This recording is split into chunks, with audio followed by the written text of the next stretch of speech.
Hello students and learners, welcome to the Brainbox Tutorials. I am your teacher Priyanka. हम कर रहे थे CBSE class 10 के practice paper जो CBSE बोर्ड ने अपने ऑफिशियल वेबसाइट पे रिलीज़ किए हैं, उसका मैथमेटिक्स का पेपर सॉल्व कर रहे थे। सेक्शन ए हमने ऑलरेडी सॉल्व कर लिया, तो वो जो प्लेलिस्ट बनाया है मैंने प्रैक्टिस पेपर का, देख लेना प्लेलिस्ट वाले जो मेरा सेक्शन है चैनल का, उसमें CBSE क्लास 10 का प्रैक्टिस पेपर का एक अलग प्लेलिस्ट है, उसमें सीरीज़ पूरा सीरियल वाइज सारे वीडियोज़ मिल जाएंगे।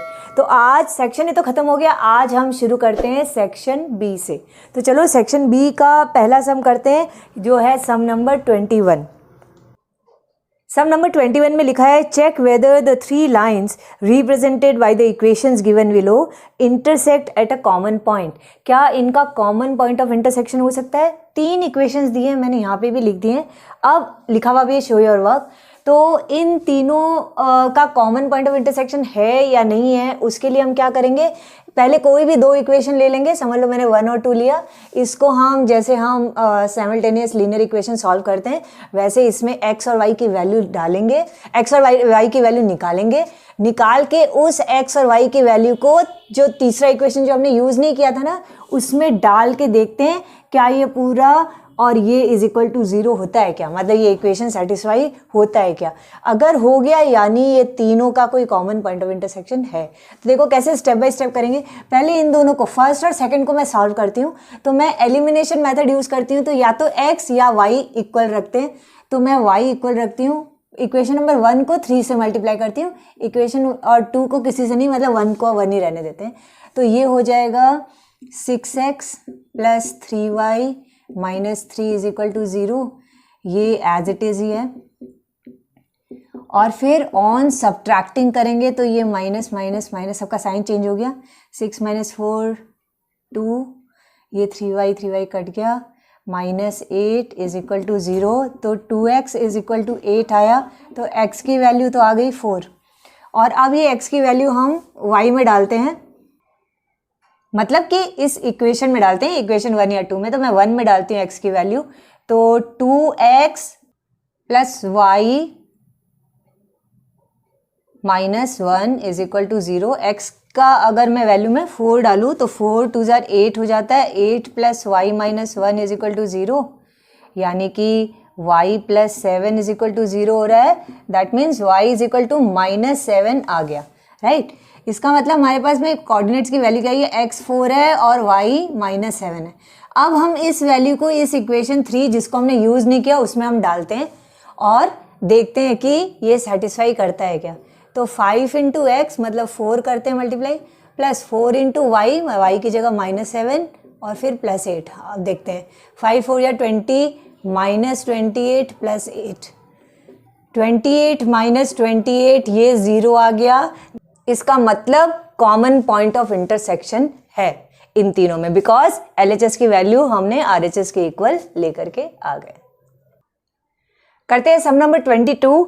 लिखा है, shown below is a circle with centre O, NQ is a tangent to the circle. यहाँ मैंने वो बना दिया, ये रहा NQ टेंजेंट है, और यहाँ NMP ये M 25 डिग्री बना रहा है, ये सारी चीज़ें हैं। हमको पूछ रहा है find the measure of OQN, angle OQN, यानी इसका मेजरमेंट हमको चाहिए। और लिखा है show your work and give valid reason, यानी अगर हम थ्योरम यूज़ करेंगे तो थ्योरम बताना पड़ेगा। तो ना देखो, इसको निकालने के लिए मैं क्या करती हूँ, सबसे पहले ध्यान दो, NP एक आर्क है और आर्क NP दो जगह एंगल बना रहा है, एक तो सरकमफेरेंस पे एंगल M और एक सेंटर पे एंगल O। और ये थ्योरम तुम लोगों ने क्लास 9 में किया है, बट है तो सर्कल का ही, that angle subtended by an arc at the centre is double the angle subtended by it on any part of the circle, यानी कि सेंटर वाला एंगल डबल होता है। तो 25 का डबल एंगल O तो मिल गया हमको 50 डिग्री। सबसे पहले ये लिख देते हैं, तो हम लोग लिखेंगे angle NOQ is equal to 25 का डबल है 50 डिग्री। रीज़न दे देंगे वो पूरा जो थ्योरम है, that is angle subtended by an arc at the centre is double the angle subtended by it on remaining part of the circle. Remaining part of the circle मतलब होता तो circumference में ही है। अच्छा, तो ये तो 50 डिग्री हो गया। अब देखो हमको ये निकालना है, तो ओ एन क्यू एक ट्राइंगल है, उसके अगर ये दोनों एंगल पता चल जाए ओ और एन, तो पता चल जाएगा ना क्यू कितना है। तो देखो एंगल एन जो है वो 90 डिग्री होगा। क्यों होगा 90 डिग्री? ये टैंजेंट वाला थ्योरम है ना, the tangent and radius at the point of contact are perpendicular to each other. तो हम लिखेंगे angle O N Q is equal to 90 degree है। रीजन अगेन थ्योरम दे दो, that tangent and radius on the circle at the point of contact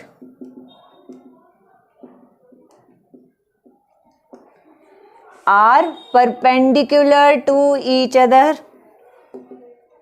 ये दोनों perpendicular होते हैं। अच्छा, अब जब ये दोनों पता चल गए तो क्या क्यू नहीं निकाल पाओगे? एंगल क्यू कितना होगा? 180 डिग्री में से माइनस कर दो बाकी के दोनों, मतलब 50 प्लस 90, क्योंकि तीनों एंगल मिल करके 180 होता है एंगल्स ऑफ अ ट्राइंगल। यानी 180 डिग्री में से 90 प्लस 50 140 डिग्री को माइनस करो, 40 degree will be the answer to this particular sum. Now करते हैं सम नंबर 23। लिखा है find the smallest pair of 4 digit numbers such that the difference between them is 303 and their HCF is 101. Okay, HCF 101 है, यानी दोनों number 101 से divisible हैं। 101 is a common factor to them, both of them. तो हम मान लेते हैं वो दोनों नंबर जो 4 डिजिट वाले हैं, let the two numbers be 101, क्योंकि उनका HCF है इसलिए 101 इंटू पी है एक नंबर और दूसरा है 101 इंटू क्यू। ठीक है, फॉर एग्जाम्पल बताती हूँ, जैसे 4 और 6 दो नंबर हैं, इन दोनों का HCF क्या है? 2। तो हम बोल सकते हैं ना कि 4 क्या है, मान लो 2x है, और ये क्या है, ये भी 2 इंटू समथिंग है, मान लो 2y है। बाद में हम निकाल सकते हैं कोई और तरीके से कि x जो है वो 2 है और y 3 है, तो 2 इंटू 2 4 हो गया, 2 इंटू 3 6 हो गया। यानी कि दो नंबर जब उनका HCF मालूम हो तो हम इस तरीके से निकाल सकते हैं, क्योंकि वो 101p 101q है, या 101x 101y है, कुछ भी। p और q क्या होंगे? When p and q are coprimes, कोई को प्राइम्स होंगे, मतलब प्राइम नंबर्स होंगे। ओके, तो यानी और कुछ कॉमन नहीं है, इनका हाईएस्ट कॉमन हमने निकाल दिया। 101p एंड 101q है। बोल रहा है कि इन दोनों का डिफरेंस 303 है। तो इसका मतलब 101 अगर मैं कॉमन लूँ, p माइनस क्यू, फिर इधर आता है 303, तो p minus q is equal to 303 divided by 101। 101 3 जार होता है, तो p minus q is equal to 3 आया, या p is equal to 3 plus q ले दो, इसका कुछ इक्वेशन का नाम दे दो, 1 दे दिया हमने। ठीक है, अब देखो थोड़ा लॉजिकली सोचते हैं। क्या बोला है? दोनों 4 डिजिट नंबर है। 4 डिजिट नंबर है, इसका मतलब 1000 है या 1000 से बड़े नंबर है। 1000 से छोटे तो हो ही नहीं सकते, 3 डिजिट हो जाते हैं। और हमको ये पता है कि वो 101 इंटू समथिंग है, ये 101 इंटू समथिंग है। तो थोड़ा हम रफ में वर्क करके देखते हैं। 101 इंटू क्या हो सकता है? p, छोटा से छोटा नंबर क्या हो सकता है? अब तुम देखो, इसको 1 मानो तो ये 3 डिजिट बनता है, 2 से मल्टीप्लाई करो तो भी 3 डिजिट बनता है। कब तक मल्टीप्लाई करते रहोगे p समझ के? जब तक ये 3 डिजिट रहे। मैं लास्ट सिंगल डिजिट 9 भी लूँ अगर p को, मान लो 9 है p, तो भी जो मल्टीप्लिकेशन है वो 909 बनता है। इसका मतलब p जो है वो 9 भी नहीं हो सकता, 9 से भी बड़ा नंबर है। अगर मैं 101 को 10 से मल्टीप्लाई करूं तो ये 1010, ये पहला 4 डिजिट नंबर बन रहा है जो हो सकता है। ओके, तो अगर मैं p को क्या लिया, मैंने 10 लिया तो, लेकिन अब अगर मैं p को 10 ले लेती हूँ तो मुझे एक्चुअली छोटे नंबर को 10 लेना चाहिए, क्योंकि अगर मैं p को 10 ले लूँगी तो फिर q क्या होगा, q तो होगा p माइनस 3, यानी 10 माइनस 3 7, 7 से मल्टीप्लाई करेंगे तब तो 707 ही होगा। तो मैं ऐसा करती हूँ, p को नहीं, मैं q को मानती हूँ 9 और फिर q को मानती हूँ 10। तो if q is equal to 10 then number क्या हुआ, इसको इरेज करती हूँ, then number is equal to 101 into q, मतलब इंटू 10, ये 1010 एक नंबर है, and p is equal to कितना हो जाएगा, 3 प्लस क्यू मतलब 13। तो सेकेंड नंबर आ जाएगा हमारा 101 इंटू p है, p मतलब 13 है, तो 101 को 13 से करते हैं, 13। ओके, बोला था इन दोनों का डिफरेंस 303 है, वो भी चेक कर लो। 13 से अगर 1010 माइनस करो तो हाँ 303 भी आता है। इसका मतलब हमको वो दोनों नंबर्स मिल गए कि p होगा 1313, q होगा 1010। ओके, करते हैं सम नंबर 24। लिखा है if cos a plus 2b is equal to 0, जो यहाँ पे मैंने बता दिया cos a प्लस 2b 0 है, और ये भी बता दिया कि जो a प्लस 2b है ये 0 से 90 के बीच कुछ भी हो सकता है, 0 भी हो सकता है 90 भी हो सकता है, ठीक है। And cos b minus a √3/2 है, ये भी 0 से 90 के अंदर कुछ भी हो सकता है। तो हमको फाइंड आउट करना है cosec 2a प्लस b, हमको फाइंड आउट करना है ये। इसके लिए हमको a और b की वैल्यू चाहिए। ये इजी सम लग रहा है, देखो इसको मैं इक्वेशंस दे देती हूँ नंबर 1 और नंबर 2। हमको इसमें ट्रिग्नोमेट्रिक जो वैल्यूज़ है डिग्री के, कॉम्प्लीमेंट्री एंगल्स और जो स्टैंडर्ड एंगल वाला जो सम्स किए थे, तो स्टैंडर्ड एंगल के हिसाब से देखो कॉस की वैल्यू 0 कब होती है, 90 डिग्री में। मतलब ये है cos a plus 2b is equal to cos 90 degree, ठीक है। तो कॉस हट गया, या 90 डिग्री भी हटा दो, कॉस हट गया, तो ये हमको मिल जाता है a plus 2b is equal to 90। ये दे देते हैं इक्वेशन 1, ठीक है, इसको नहीं देते हैं, इसको दे देते हैं इक्वेशन 1। सिमिलरली कॉस की वैल्यू √3/2 कब होती है, कॉस 30 डिग्री। तो यहाँ पे भी कॉस कटा तो ये भी आ जाएगा b minus a is equal to 30, correct है। अब मैं इसको जैसे हम साइमल्टेनियस इक्वेशन सॉल्व करते हैं वैसे मैं a और b की वैल्यू लाती हूँ, पर पहले इसको ठीक कर दें। ये b माइनस a है, a के नीचे a और b के नीचे b होना चाहिए, तो ये माइनस a प्लस b लिख देती हूँ। तो a के नीचे माइनस a प्लस b। अब देखो हमको मल्टीप्लाई करने की ज़रूरत ही नहीं, ऑलरेडी एडिंग करने से ही हो जाएगा। तो ऐड करें, ये कट गया, 2b b 3b, 90 और 30 120, तो b की वैल्यू आ गई 40।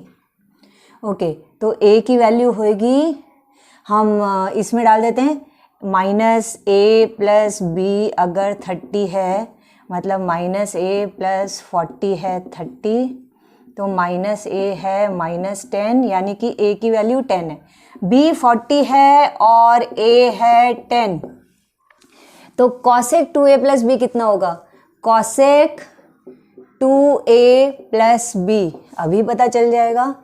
cosec 2 इंटू a मतलब 2 इंटू 10 प्लस b मतलब 40। इसका मतलब cosec 20 प्लस 40 60 डिग्री पूछ रहा है।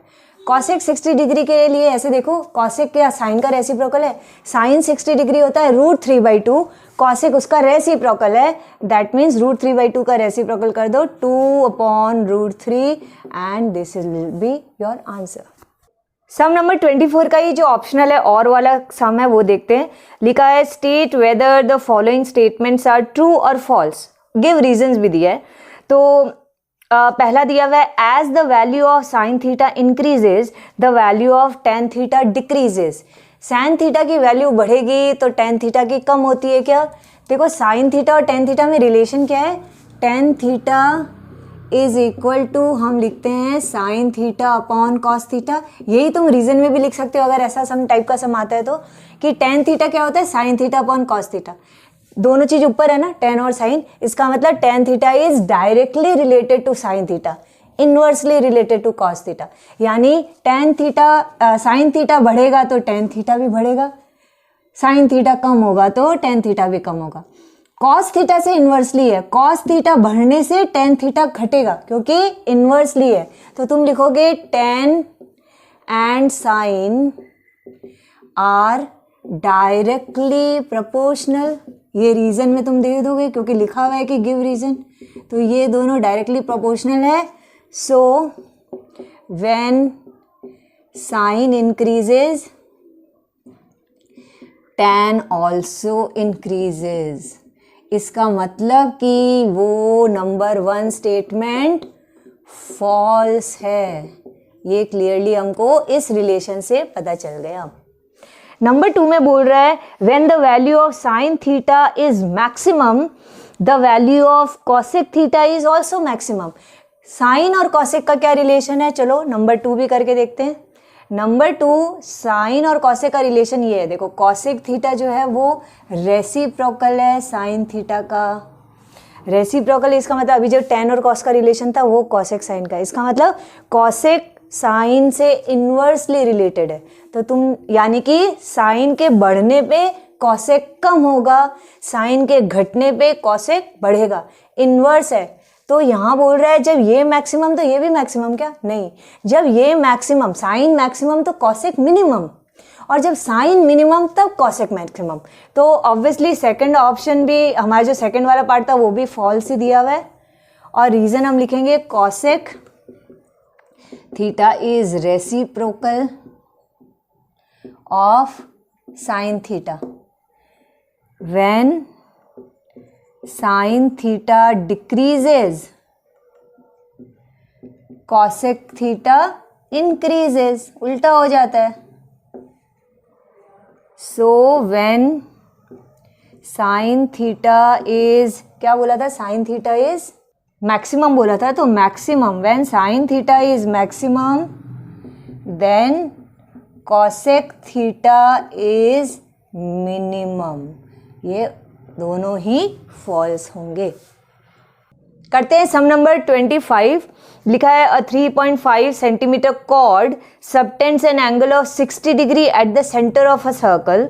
What is the arc length of the minor sector? Draw a rough graph and show your step. और पाई हमको 22/7 लेना है। मैंने ये ग्राफ बना दिया, जो बोला था कि 3.5 सेंटीमीटर का एक कॉर्ड है, मैंने मान लिया वो कॉर्ड ए बी है, वो सेंटर पे, तो सेंटर मैंने ओ लिया, ओ पे एक एंगल बना रहा है दैट इज 60 डिग्री। ओके, हमको ये माइनर आर्क ए बी, ये माइनर आर्क ए बी का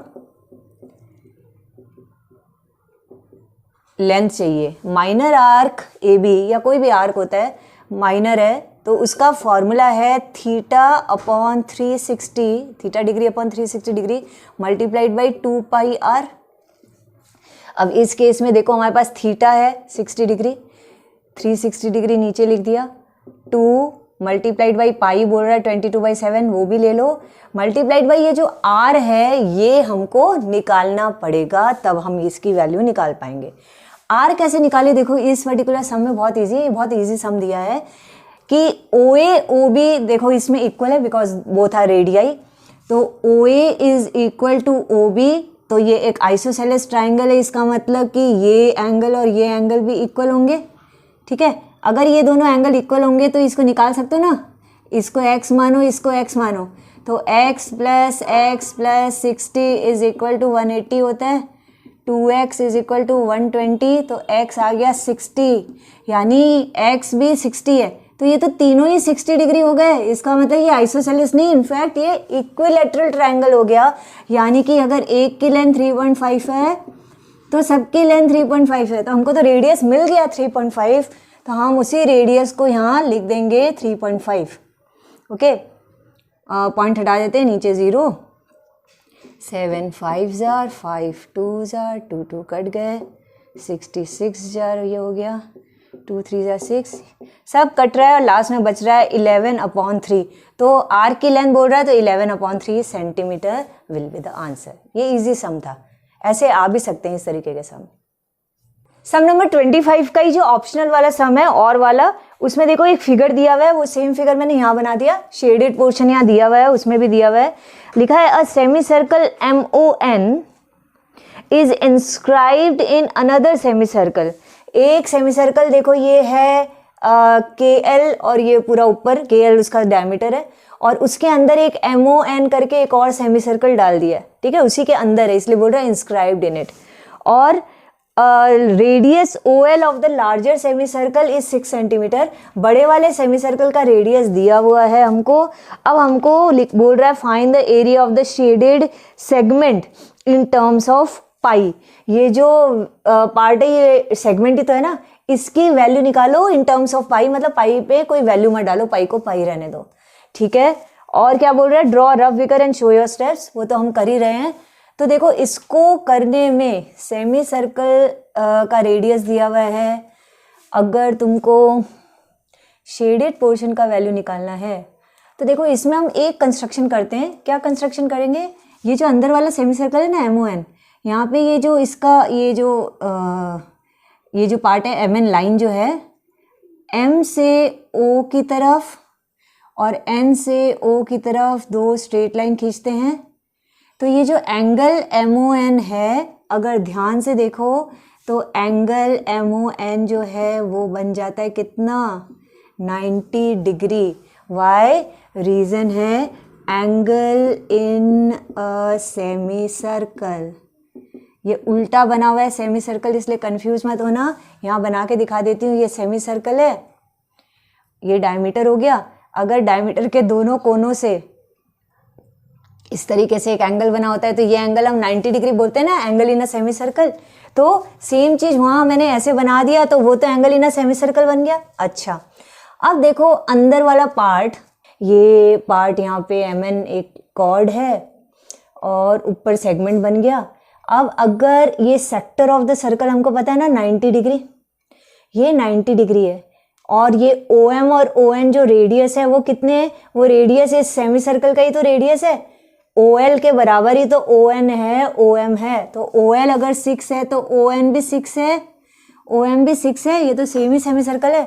तो हमको रेडियस भी मालूम है, तो we can find out the value of this particular segment. कैसे पता करेंगे, हम पहले सेक्टर ऑफ द सर्कल निकालते हैं, ये वाला पोर्शन जिसमें ये ट्राइंगल और ये शेडेड पोर्शन दोनों आ जाएगा, फिर उसमें से हम इस ट्राइंगल को माइनस कर देंगे, राइट एंगल ट्राइंगल है ना, तो हम लिखेंगे कि area of the shaded segment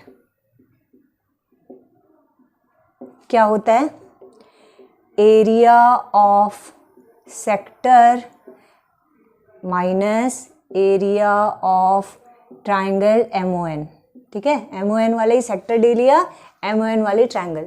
MON वाला जो सेक्टर है उसका फॉर्मूला है θ/360 degree multiplied by πr² minus area of triangle MON, क्योंकि राइट एंगल ट्राइंगल है तो हम half into base into height वाला ले लें, ओके। थीटा यहाँ पे हमको पता है 90 है, 90/360, पाई को पाई रहने देना है, रेडियस हमको पता है 6 है तो 6 6 जा 36 minus half multiplied by 90 degree से लगे हुए दोनों साइड बेस और हाइट है, तो बेस भी 6 है और हाइट भी 6 है। ये 2 3 जा 6 हो गया, माइनस यहाँ तो 18 है, 90 4 जार होता है, ये 4 9 जार होता है, तो 9 पाई माइनस 18 यहाँ से हटा देती हूँ, 9 पाई माइनस 18 हो गया। मतलब कि ज़्यादा से ज़्यादा ऐसे लिख दो या फिर 9 कॉमन जा रहा है ना, तो 9 कॉमन लिख लो और ब्रैकेट में π-2 लिख दो, इतना centimetre square area of the shaded segment आ गया।